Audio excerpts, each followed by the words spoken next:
My parents abandoned me in an orphanage when my brother was born. 27 years later, they found out that I'm a millionaire, and now they want me to pay for their university studies because they're broke. I am Noah, and my story begins long before I could grasp the true meaning of the word family. I grew up feeling like an outsider in my own home. Though I couldn't fully understand why, my parents, James and Emily, were relatively young when they had me, still figuring out how to navigate adulthood. We weren't wealthy, but we weren't destitute either. They held steady jobs. My father drove buses, and my mother worked at the front desk of a small medical office. I always thought we were a typical family until the arrival of my younger brother, Ethan. For as long as I can remember, I felt like the awkward child at home. There were no pictures of me hanging on the walls. My clothes were always hand-me-downs, my toys were cast-offs from cousins who didn't want them anymore, and the rare occasions when my parents took me somewhere felt more like obligations than genuine affection. I never understood this indifference until I was old enough to piece together the puzzle. When I was 6 years old, my mother became pregnant with my brother. A planned and celebrated pregnancy, completely unlike how I perceived my own existence. As she eagerly anticipated the new baby, I was pushed aside, like an old piece of furniture that no longer matched the decor. Family visits brought gifts and smiles for the upcoming arrival, while I went unnoticed. Comments began to echo in my mind. Now the family will be complete. A wanted child, what a blessing. And me? What was I? The day my brother was born, it all clicked. I saw the way my parents looked at him, with love and devotion they had never shown me. For the first time I realized I was just a mistake, an accident they had learned to tolerate until their real happiness arrived. I tried to bond with Ethan, to be part of the family excitement, but my mother always pushed me away. Don't touch him too much, Noah. You might make him sick. Be quiet when he sleeps. We don't want him waking up. Go play somewhere else. You're bothering us. My world became a place where I was perpetually in the way. My father, though less harsh in his words, did nothing to change things. He would look at me with pity or ignore me when it suited him. Months passed, and I grew increasingly invisible in my own home. But the situation didn't end there. When I turned 7, one winter afternoon, my mother took me on a car ride. Nothing seemed unusual, except I hadn't brought any of my belongings with me. The conversation was brief, almost rehearsed. Noah, we're going somewhere you'll be better off. At first, I thought she was taking me to my grandparents' house or another relative's, but I didn't recognize the road. The city faded behind us, and after a long drive, we arrived at an old building with a large iron gate. At the entrance, a sign read, St. Vincent Children's Care Center. That's when it hit me. My mother got out of the car, and I followed her, terrified. Inside, a gray-haired woman with a stern expression greeted us. My mother spoke to her briefly, then, without meeting my eyes, knelt down and said, "You'll be fine here, Noah." No hugs, no goodbyes, no tears. She stood up and walked away without looking back. I stood frozen, watching the car disappear down the road. One of the caregivers took my hand and led me inside. I didn't understand why they left me there until weeks later, when I overheard one of the workers say, "It seems they brought him because they couldn't handle both kids." I had been replaced. My existence had become optional the moment my brother was born. The first nights at the orphanage were tough. I cried silently, wondering what I had done wrong to deserve this. I observed the other children, many of them orphans, others abandoned like me. We all carried the weight of being unwanted, but no one could explain why. The orphanage wasn't a terrible place, but it wasn't home either. The caretakers did their best to look after us, but there wasn't enough love to go around among so many children bearing invisible scars. They provided food, shelter, and education, but not affection. I quickly learned that the only person I could trust was myself. Over time, I convinced myself they would never come back for me. At first, every time the phone rang or a visitor arrived, My heart raced, hoping my parents had changed their minds. But they never came, never wrote, never asked about me. Before continuing, I invite you to subscribe to the channel here and let me know where you're watching from. I'm really happy to find out, and let's get started with the video. My family moved on without me, as if I had never been part of it. It wasn't until I turned 18 that I finally left the foster care system. I had nowhere to go, but one thing had been drilled into me over those years: survival. I landed a small job at a fast food restaurant where I learned just how precious money was and how hard it was to earn. For years, I worked tirelessly, day and night, saving every penny in the hope of building a future for myself. I swore I would never depend on anyone again. But then, one day, I received an unexpected call. An unknown number flashed on my phone screen. Without much thought, I answered. And on the other end, I heard a voice I hadn't heard in 2 decades. "Noah, it's Mom." Her tone was exactly as I remembered. Cold, emotionless, as if she were asking for some trivial favor instead of reaching out to me for the first time in 20 years. For a moment, I froze, unable to respond as a flood of thoughts overwhelmed me. Why was she calling now? How had she gotten my number? What did she expect me to say? "Noah, are you there?" she asked, trying to adopt a maternal tone that failed to hide her discomfort. My first instinct was to hang up, to shut her out the same way she had shut me out 20 years ago.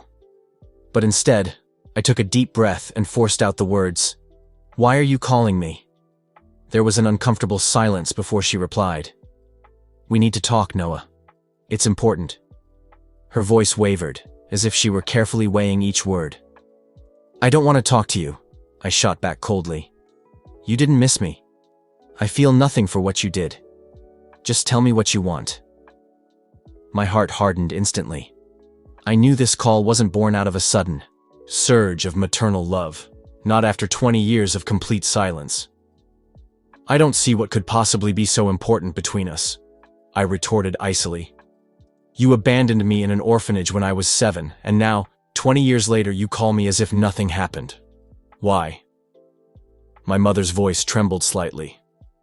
"I know many years have passed, but don't think I haven't thought about you." I laughed bitterly. "You didn't think enough to come get me." She sighed, as if my response exhausted her. "Please, my son, we can talk in person." The word son irritated me even more, as if she had any right to use it. "I'm busy. I don't have time for happy family games." "It's about your brother," she said quickly before I could hang up. That name stopped me in my tracks. "Ethan." Clenching my teeth, I stayed silent. "Ethan is in trouble, Noah, and we need your help." "My help?" I repeated, feeling a wave of disbelief. "How can you think I'd help you after everything you've done?" "We can explain everything. In person," she insisted. There was something in her tone that made me realize how desperate she was. I still didn't understand what they wanted from me, but my gut told me it wasn't good. "And if I say no?" I asked. Another uncomfortable silence filled the line. My mother hesitated before responding. "Please, Noah. We're not asking for much, just one meeting." I knew she didn't mean it. If they were contacting me after 20 years, it was because they needed something big. And for reasons I couldn't fully grasp, I agreed. Maybe out of curiosity, or maybe because after carrying so much hatred for so long, I wanted to see with my own eyes what they had become. I wanted to know if any humanity remained in them, or if they were still the same people who had discarded me as if I were worthless. "Tomorrow. One meeting," I replied curtly. She sighed in relief. "Thank you, Noah. I'll send you the address." I said nothing more. I hung up and stared at the phone, feeling a mix of anger, anxiety, and a pinch of something I didn't want to admit: anticipation. Not because I hoped my parents had changed, but because, for the first time in 20 years, they needed me. The next day, I arrived early at the cafe where we had agreed to meet. It was a small place in downtown Austin, Texas, a neutral enough spot to mask the surreal nature of the situation. I ordered a black coffee, sat by the window, and waited, idly watching the traffic while my mind replayed every detail of my forgotten childhood. 20 minutes passed before the cafe door opened and my parents walked in. My heart began pounding, a mix of contained rage and unsettling nerves. I watched as they approached. My father, James, looked older, with prematurely gray hair and the stooped posture of someone burdened by heavy worries. My mother, Emily, looked pale and nervous, a far cry from the cold, indifferent woman who had left me behind years ago. When they saw me, both hesitated for a moment before approaching the table. Before they could take control of the situation, I pointed to the chairs across from me and said firmly, "Sit down." My tone came out harsher than intended, but I needed to make it clear from the start that I wasn't there to make this easy for them. They obeyed in silence. My mother tried to force a timid smile, but I didn't return it. "Thank you for coming, Noah," my father began, his voice uncertain. "We know this must be very difficult for you." His fake empathy irritated me immediately. "You have no idea," I shot back coldly. "But here I am. What do you want?" My mother quickly interjected, trying to sound conciliatory. "Noah, we first want to say, we regret what happened." I couldn't help but let out a brief, sarcastic laugh, which made both of them lower their eyes. "What exactly do you regret? Abandoning me like I was trash, or forgetting about me for 20 years? My father shifted uncomfortably in his seat and almost whispered, "We know we made mistakes. Noah, we don't expect you to forgive us right away. We just want you to listen." I sighed wearily, gesturing for them to continue. I wanted this over as soon as possible. "Your brother Ethan is 20 now," my mother explained, her eyes fixed on her intertwined hands resting on the table. "He's always been a good student. He got accepted to the University of Texas here in Austin, and he's studying medicine. His dream is to become a doctor." A wave of resentment washed over me. Ethan, the cherished son, had always had everything I could only dream of as a child. I couldn't help but wonder what my life might have been like if I'd been given even a fraction of those opportunities. "And how does this concern me?" I asked coldly, though I already sensed the answer. My father took a deep breath and blurted out, clearly uncomfortable. "We lost the house a few months ago. My income isn't enough, and your mother has been ill. We can't afford to keep paying for Ethan's education anymore." I waved my hand impatiently. The coffee in front of me had gone cold, much like my feelings toward them. "So, what do you want? Money?" I asked sarcastically. "Seriously? After abandoning me, you come asking me to fund my brother's life?" My mother looked up, surprised by my reaction, as if she expected me to agree without question. "Noah, we know it's unfair to ask this of you, but Ethan isn't at fault. He also wants to meet you. He's always known he had an older brother." "Does Ethan want to meet me, or does he need money for college?" I interrupted sharply. They exchanged a glance, visibly unsettled by my bluntness. "He doesn't know we're asking you this," my father admitted. "We thought maybe you could help. We've seen on social media that you're doing well. You have a good job, a nice life. You could assist without it being too much of a burden." That statement stirred something dark inside me. They saw me as nothing more than a resource, a bank account, a quick fix to their problems without considering the emotional toll it might take on me. "You have no right to decide what does or doesn't affect me," I replied quietly, holding back my anger. "You stopped caring about my life 20 years ago. What makes you think I owe you anything now?" My mother lowered her gaze, shamefaced. My father tried to speak, but I stopped him with a firm gesture. "Answer me one thing first," I demanded. "Why me? Why not go to your friends, your family, or anyone else who actually matters to you?" A heavy silence settled before my father admitted uneasily, "No one else will help us. They turned their backs on us after our bankruptcy. You're our last option." Hearing those words hurt more than I was ready to admit. 20 years of abandonment, and they hadn't come out of guilt. They came out of desperation. I closed my eyes for a moment, trying to steady myself. They had abandoned me because Ethan was born. They had chosen one son over the other. And now, they wanted me to finance their privileged lives while I had grown up alone in an orphanage, with no help from anyone. My voice began to rise, drawing curious glances from nearby tables.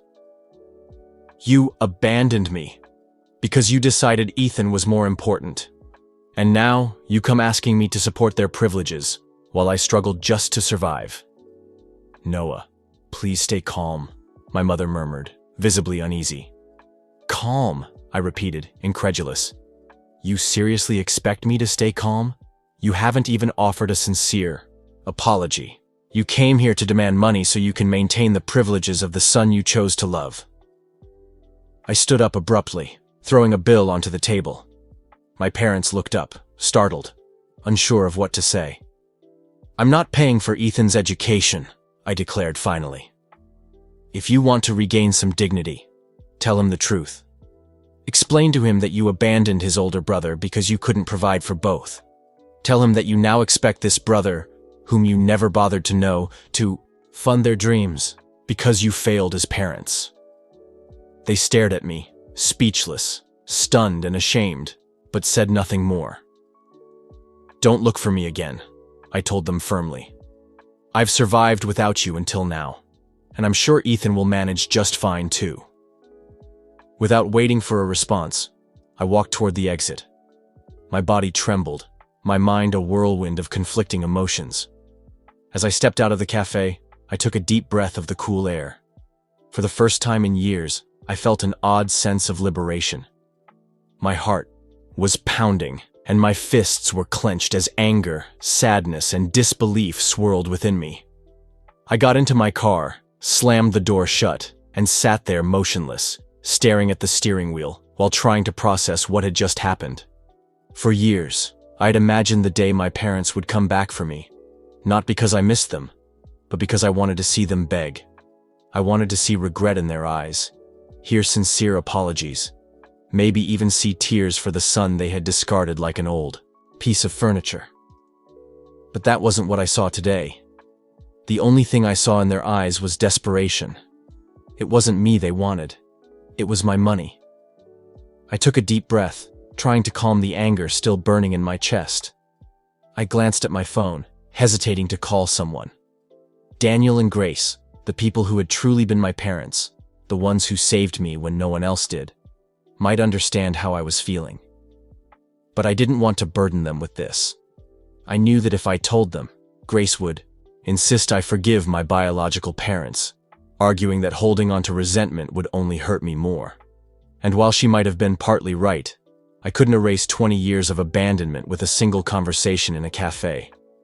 I started the car and drove aimlessly, letting the city blur past the windows. I couldn't go home yet. I needed space, time to clear my head and find some clarity. After a while, I pulled over at a park. I got out of the car and wandered aimlessly, letting the crisp air help calm me down. I sat on a bench and watched the families around me, parents playing with their kids, mothers kissing their little ones. It was the childhood I never had. Then, my phone rang. I looked at the screen, and to my surprise, it was an unknown number. For a moment I considered ignoring the call, but something inside me urged me to answer. Yes, I said sharply. There was a brief silence before a male voice spoke on the other end. Noah, it's Ethan. A knot formed in my stomach. I wasn't ready for this. How did you get my number? I asked coldly. Mom gave it to me, he replied, his voice timid and nervous. He didn't know who I was. He didn't know his older brother. Let me guess, I said dryly. They told you I'm the long-lost brother who magically has money to pay for your college tuition. Ethan took a few seconds to respond. Well, yeah, they mentioned something like that, he admitted. But that's not why I'm calling. I want to talk to you, get to know you. That caught me off guard. Was he being honest? Or was this another ploy by our parents to manipulate me? And why would you want to know me now? I asked skeptically.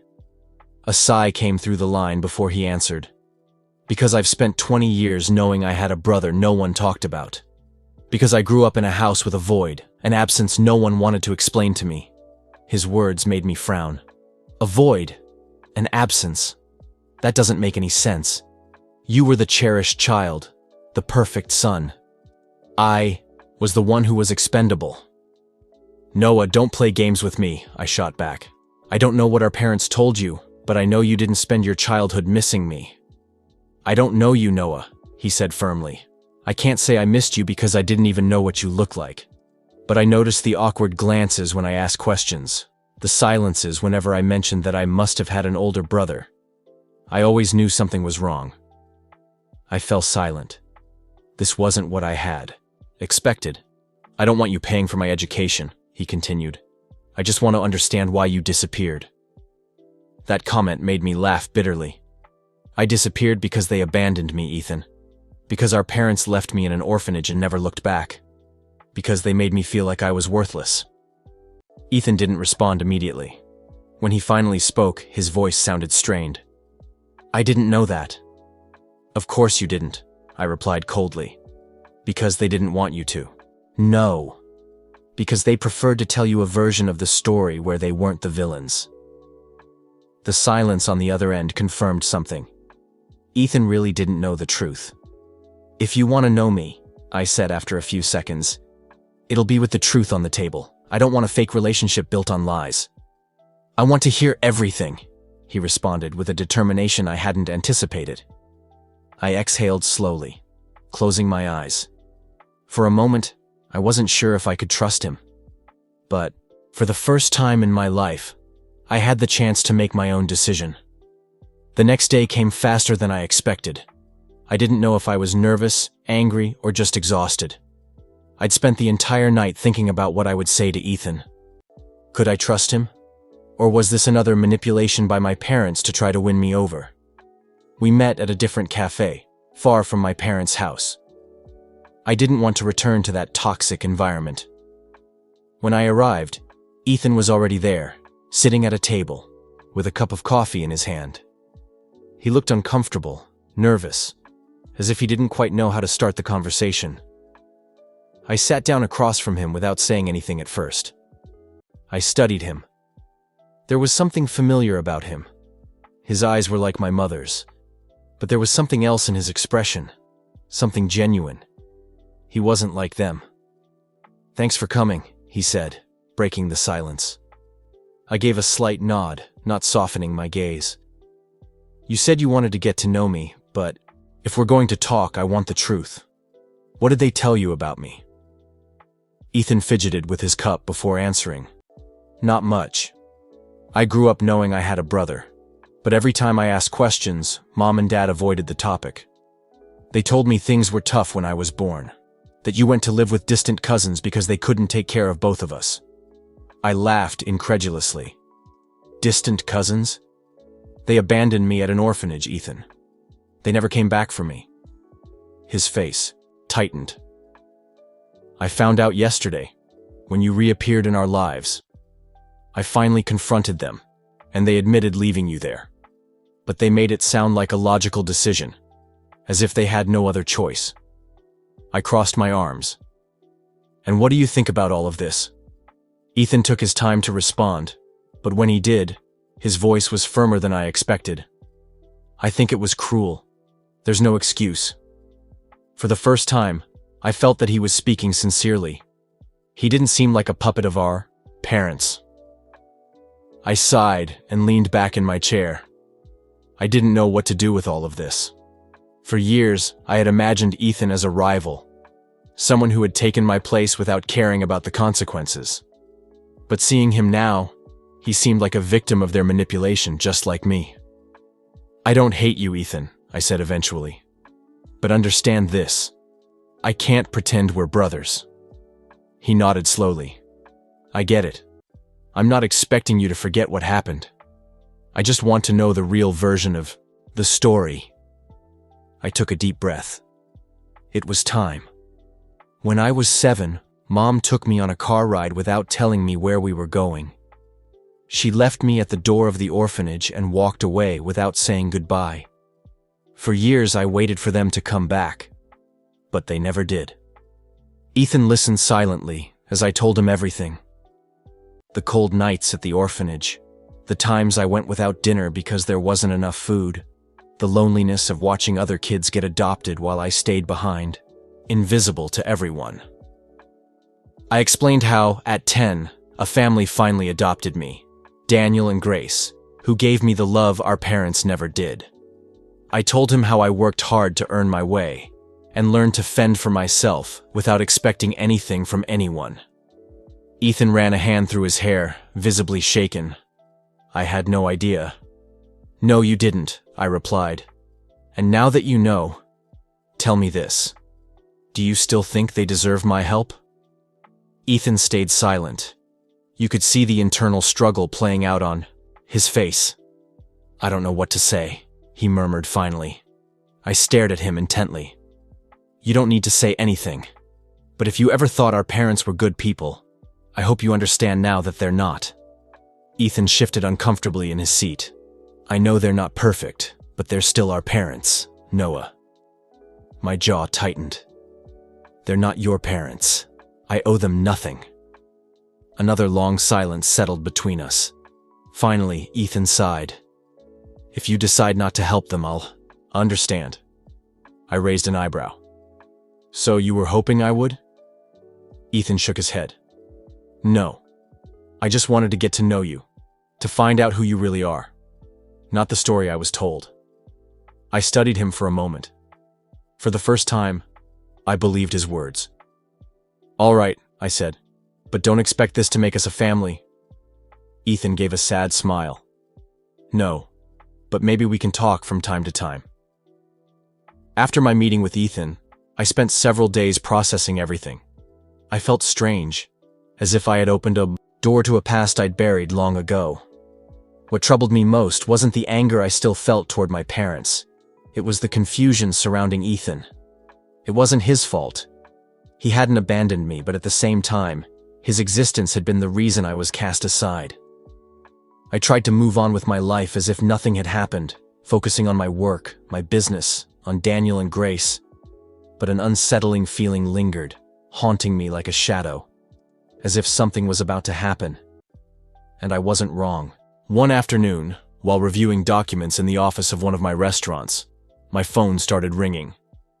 It was my mother. I ignored the call. It kept ringing, over and over. Annoyed, I finally answered, "What do you want?"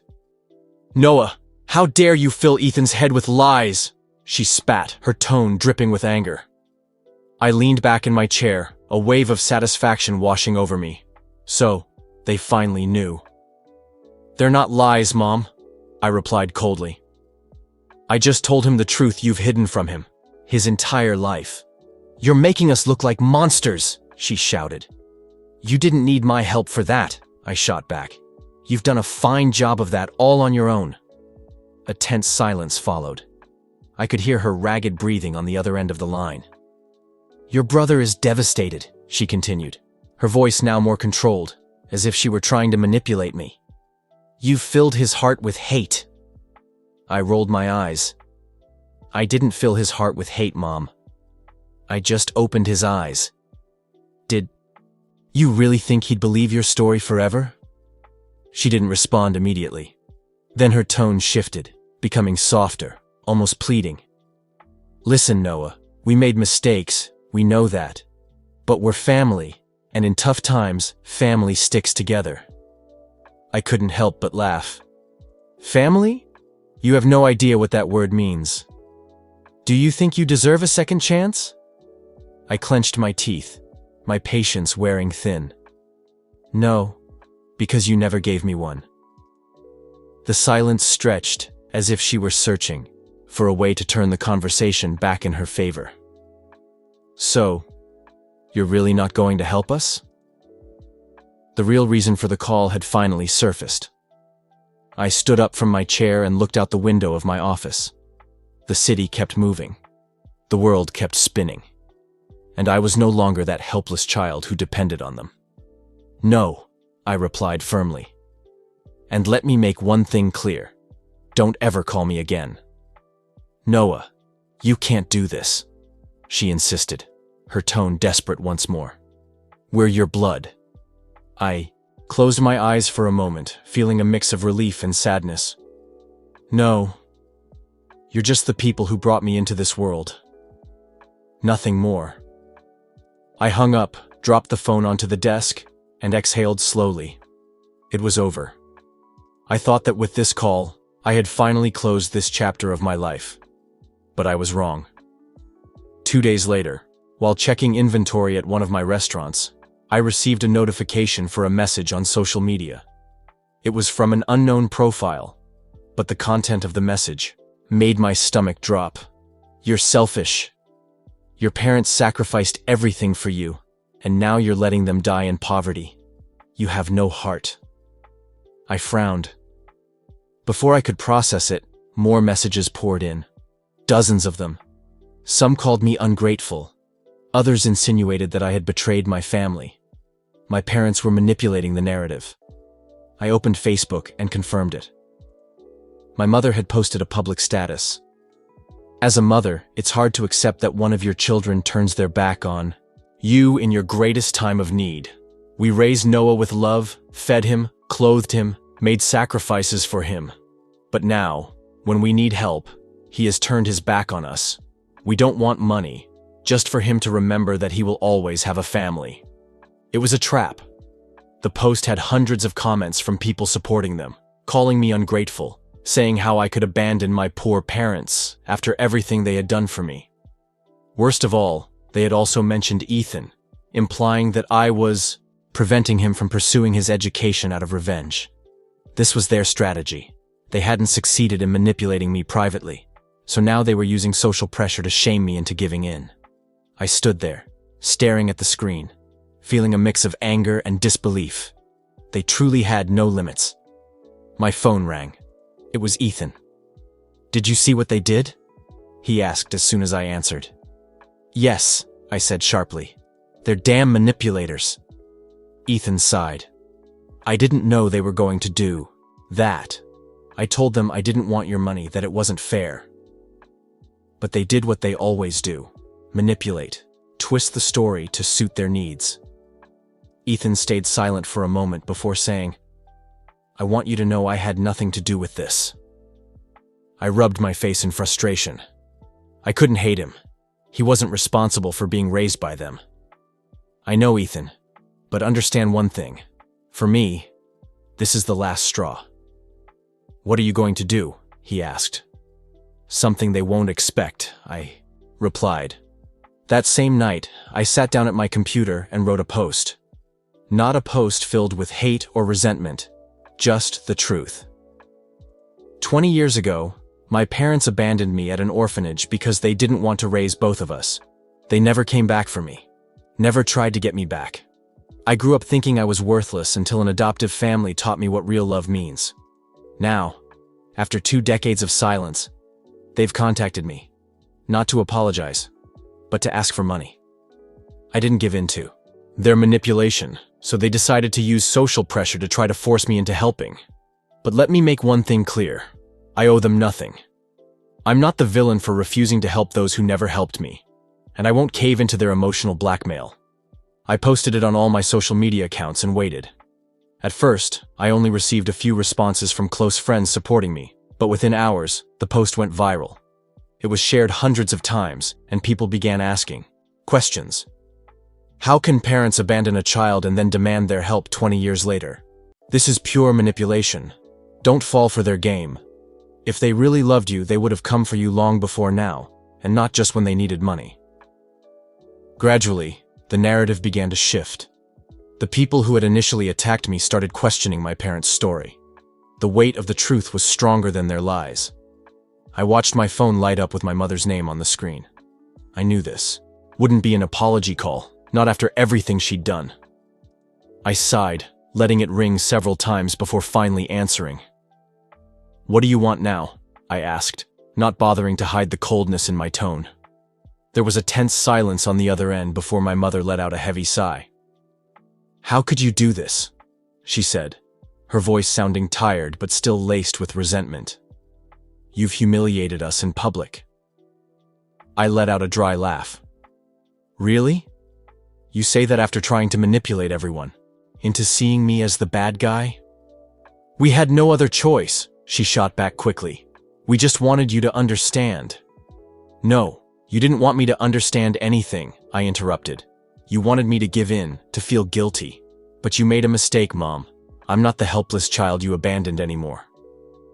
She fell silent for a moment before murmuring, Ethan is mad at me. He says we should have never hidden the truth from him.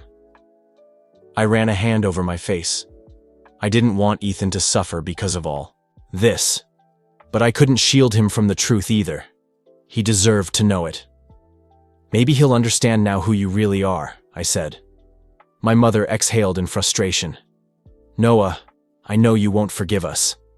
No, I won't, I replied firmly. Her voice cracked for the first time, and I heard a trace of what sounded like regret. Sometimes I wonder what would have happened if we had done things differently. It hurt more than I expected, but it wasn't enough. Nothing could make up for what they had done. It doesn't matter anymore, Mom. Why didn't you do it? And now, it's too late. Another long silence followed. We won't bother you again, she finally murmured. I promise. I wanted to believe her, but I knew my parents' promises had never been worth much. Good, I said simply, and hung up. That night, I sat on the edge of my bed, staring at the phone in my hand. I felt neither satisfaction nor relief, just a strange emptiness. I hadn't defeated them. There was no trophy to win against, parents who had never loved their son. But what I did have was something far more valuable: freedom.